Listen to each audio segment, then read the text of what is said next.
সবাই ভেবো না হয়তো আমার মাথাটা খারাপ হয়ে গেছে, না না আমার মাথাটা খারাপ হয়নি। এখন বাজে রাত্রি 12:30, তো এখন আমি নেল পলিশ পরছিলাম হাতে পায়ে। কারণ হচ্ছে যারা হচ্ছে মা তারা সবাই বুঝবে যে মেয়ে থাকলে অন্তত নেল পালিশটা পরা যায় না, কারণ যদি নেল পালিশ পরেছে ওকেও পরাতে হবে, ব্যাস ঘাঁটবেই বিভিন্ন রকম চাপের কারণে। তো পরের দিন আমার বেরোনো ছিল, তো সেই জন্য রাত্রিবেলা নেল পালিশটা পরলাম, কারণ পরা হয়েই ওঠে না। তো যাই হোক, এখন সকালবেলা আমি রেডি হচ্ছি। তো কোথায় যাব হচ্ছে আমার মামার বাড়ি, সেটা হচ্ছে ভদ্রেশ্বর। তো যারা আমার ভিডিও দেখো তো তারা জানো। তো হালকা করে একটু মেকআপ করে নিচ্ছি, কারণ কোথাও যেতে গেলে একটু তো দরকার, না হলে তো বেরোনো যাবে না। তো চলো রেডি হয়ে তোমাদের সাথে দেখা হচ্ছে। তো আমি এখন পুরোপুরি রেডি হয়ে গেছি, সোয়েটার পরার কোনো প্রয়োজন ছিল না, বাট ব্যাগে নিতে গেলে মানে ব্যাগটা অনেক ভারী হয়ে যাবে, ওই জন্য পরেই নিলাম। তো যাওয়া যাক, চলো আমরা বেরিয়ে পড়েছি। যাচ্ছি হচ্ছে আমি, আমার মেয়ে আর ওর পাপা।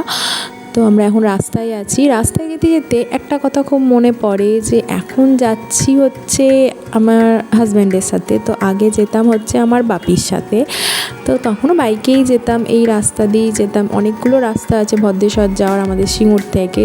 তো সব রাস্তা দিয়ে যেতে যেতে না সেই ছোটোবেলাকার কথাগুলো মনে পড়ে যেত। মানে এখানেই ছিল, এখানে দাঁড়াতাম, এই করতাম, মানে এত বেশি এই সব কথাগুলো মনে পড়ে যায়।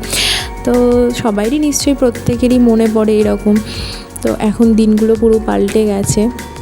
আগে যেতাম আমি, আমার বাপি, আমার মা, এখন যাচ্ছি আমি, আমার মেয়ে, আমার বর। তো সবই কীরকম চেঞ্জ হয়ে যায় দিন, মানে সবার সাথে সাথে। তো চলো।